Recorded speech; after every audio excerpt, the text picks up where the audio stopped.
अस्सलाम वालेकुम। तो आज की इस वीडियो में हम स्टार्ट कर रहे हैं आर्टिकल्स जो पाकिस्तान के कॉन्स्टिट्यूशन 1973 में जो सुप्रीम कोर्ट आता है, तो उस चीज़ को हम समझेंगे कि 176 से लेकर 191 तक जो सुप्रीम कोर्ट का एक जुरिस्डिक्शन है कि किस तरह से सुप्रीम कोर्ट पाकिस्तान में है, कि उनके जो है अपॉइंटमेंट किस तरह से होते हैं और जजेस की एज क्या है, ये सब जो है टेन्यूर हम उनका जो है समझेंगे। तो फर्स्ट है 176 constitution of Pakistan. Supreme court जो है सुप्रीम कोर्ट जो पाकिस्तान का है वो कंसिस्ट करता है एक चीफ़ जस्टिस ऑफ पाकिस्तान और दूसरे जजेस जो डिटरमाइन किए जाते हैं लॉ की तरफ से। ये आपका 176 कॉन्स्टिट्यूशन कहता है। और 177 अपॉइंटमेंट ऑफ जज सुप्रीम कोर्ट ऑफ जजेस। तो सुप्रीम कोर्ट के जो जजेस हैं वो किस तरह से अपॉइंट होते हैं, वो 177 आपका जो है आर्टिकल वो बताता है। तो जजेस सुप्रीम कोर्ट के जो अपॉइंट किए जाते हैं प्रेसिडेंट के according to the constitutional procedure के हिसाब से।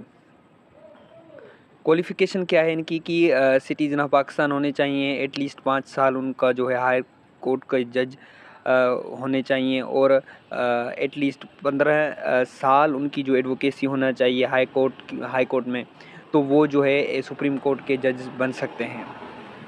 178 ओथ ऑफ ऑफिस जो है जज बनने से पहले उनको ओथ लेनी पड़ती है। तो ओथ जज सुप्रीम कोर्ट के जो जजेस हैं वो ओथ लेते हैं before entering office to protect and uphold the constitution. 179 जो है रिटायरमेंट ऑफ जजेस। तो सुप्रीम कोर्ट के जजेस रिटायर होते हैं 65 ईयर्स के एज में। बीच में हो भी सकते हैं, मगर उनका जो एक टेन्योर है, एक रिटायरमेंट एज है, वो है आप 65।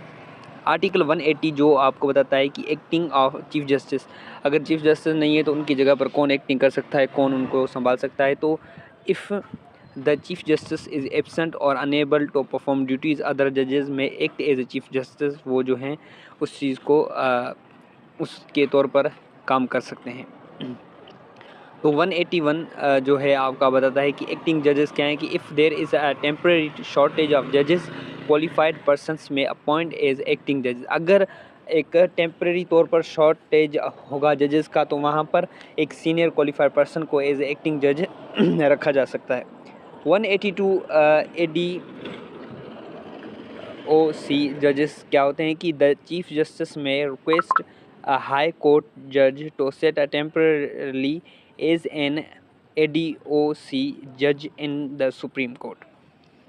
और article 183 seat of the supreme Court क्या होता है कि the permanent seat of the supreme Court is at Islamabad में होता है और and by but it may sit at other places in Pakistan, मगर वो पाकिस्तान के दूसरे जगहों पर भी बैठ सकता है आर्टिकल 183 के हिसाब से।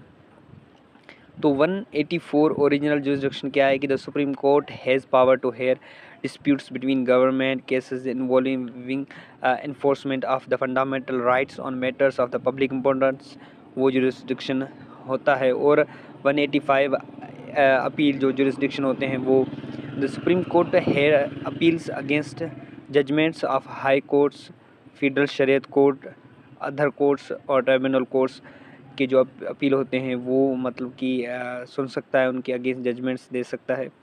और article 186A the power to transfer cases, supreme court में transfer cases from one high court to another if necessary for justice. 187 complete justice, the supreme court में issue any order necessary for doing complete justice in a case. और 188 review of judgments क्या है कि the supreme court में review it is on judgments और orders को review कर सकता है। 189 article decisions binding on other courts, any decision of Supreme Court is binding on all other courts in Pakistan. 119 action in aid of Supreme Court, all executive and judicial authorities in Pakistan must assist the Supreme Court। 191 rules of procedure, the Supreme Court may make its own rules regarding practice and procedure। 191 तो इसमें जो हमने पढ़ा है supreme court के जो पूरा एक जुरिस्डिक्शन प्रोसीजर था उस चीज़ को हमने समझा है तो इंशाल्लाह हम नेक्स्ट वीडियो में किसी और आर्टिकल और टॉपिक के हिसाब से बात करेंगे। तब तक के लिए अल्लाह हाफ़िज़। Thank you so much.